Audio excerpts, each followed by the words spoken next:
All right, vlog number 37. I am in the park. I realize I'm backlit. We're just going to have to deal with it because this rock is comfortable and warmed by the sun somewhat, and that's warming my back. It is cold out here, and I've got 2.5 miles in, so I'm enjoying my walk so far today, even if it is colder than I would like it to be. This hat is not as warm as my other hat. I should have worn the other one, but live and learn. So I am doing my walk today before I go and run errands. I really wanted to get a lengthy walk in, and since it was raining yesterday, I wasn't able to do my walk yesterday. I probably should have done my errands yesterday when it was raining, but I didn't really feel like leaving the house, if I'm completely honest. So stayed home and just relaxed yesterday and decided to do the walk today. So like I said, I'm 2.5 miles in. It's pretty cold here today. It's supposed to be right around 40 degrees, but there's a wind chill, and we've actually got a wind advisory. We got a storm blowing in, and that's the weather report for today. It's actually quite nice and sunny right now. So yeah, I'm enjoying that. So I'm going to hopefully get another 2.5 miles in before I pack it up and go home and then go run errands. So talking about the bike stuff again, I've been scouring the internet and, looking at websites and Facebook Marketplace and Craigslist, and I realized the most difficult thing for me will be finding a bike frame that fits. So many of you probably know from watching the vlog that I am a short person. I'm 5'2" on a good day. And a standover for me over a bike is about 30 inches. So I need a very small frame, like an extra small or a small frame.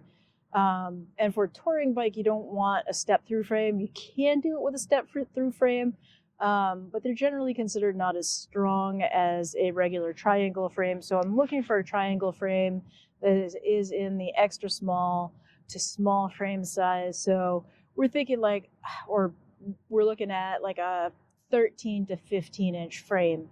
A 13 or 14 inch would be better, just for like usability and comfort. So I do have a commuter bike, so it's like a cross-use bike.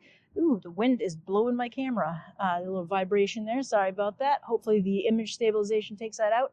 So I do have a commuter frame. It is a couple of inches too high for me. So when I come to a stoplight, I do have to tip it to the side to stand over it. It's not ideal, but what I decided that I would do for this summer is refit that frame so that it will work as a touring bike. I already put a rear rack on it, and I did put lugs on it last summer on the Ford. So I'll be looking at getting a front fork for that, or just some cages to mount onto the side of it. I found a new handlebar setup that I think will work better for that bike. The way it's set up currently is not particularly comfortable for me, although it is pretty upright as a commuter bike should be. And what I will do is I'll buy a new set of pedals for it, because it does need new pedals. It's also going to need a new shifter setup, because my plan is to turn it into a 10 speed. Right now it is a 7 or 8 speed. So I should be able to do that relatively inexpensively compared to buying a whole new bike. So then what I will do is, over the next year or two, I will look at buying a new frame and building a frame up from scratch to be a real touring bike. It's unfortunate that can't happen for this summer because of the way things are going to happen with my schedule, which again haven't been officially announced to the public, so I can't talk more about what my schedule is going to look like. But I'm going to be able to take multiple long weekends, and I'm going to have I'm going to call it a forced week off. So they've scheduled a week off where they're just going to close down the building. And yeah, so that's what's going to happen with that. And so there's a guy acting weird behind a tree over there. I'm not sure what he's doing. I think it's a professor. Anyway, so yeah, the bike thing. It's a kind of a stopgap measure. I also have an older frame, an older bike that has a motor on it. Maybe I don't really want to take the motor off, but maybe I will. We'll see.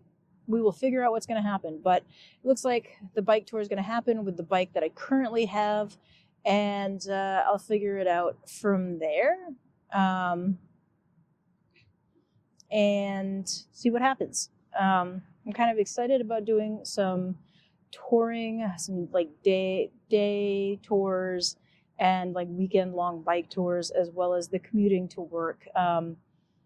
Commuting to work by bike has been something on my like list of goals. I did do it for a while when I lived in a neighboring city, and I actually worked up in the north part of my current city. So I just haven't been able to do it since then for a variety of reasons, health reasons and whatnot. So hopefully this summer works out for that. And yeah, I'm going to go get the rest of my walk in while it's still warm enough. The wind is definitely picking up, and I've cooled off quite a bit. And I'm pretty sure that this camera is going to be picking up on the camera moving. The wind is catching it just a little bit, and I can see the vibration in the camera, but hopefully you don't. We'll find out for sure. So anyway, that's the update on the bike thing. I'm going to continue keeping an eye on Craigslist and Facebook Marketplace for a frame that will fit, and see what happens from there. I am leaning towards buying a used bike over a Walmart bike. I think buying a Walmart bike is a struggle for someone my size, and by size I mean height, because most of the bikes at Walmart are not sized. They do have a few frames that are sized, but they're ridiculously sized. The small is still a 17-inch frame, is ridiculously large. So yeah, just kind of thinking about like finding a sized frame and a good price range with good stuff on it. And I realized like if I buy a used bike store bike for a couple of $100, I'm not going to have to update the wheel set. I might have to buy a new hub and cassette, which are the gears on the rear end of the bike. And you know, that's just a lot easier and cheaper than going ahead and having to buy a whole new rear wheel, which will cost $150.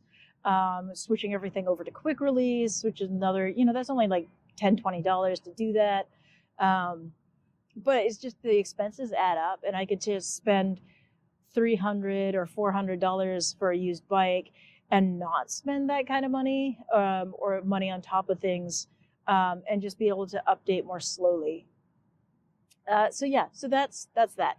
Anyway, I'm going to go get my last 2 miles in before I head home. Thanks for watching, and I will see you next time.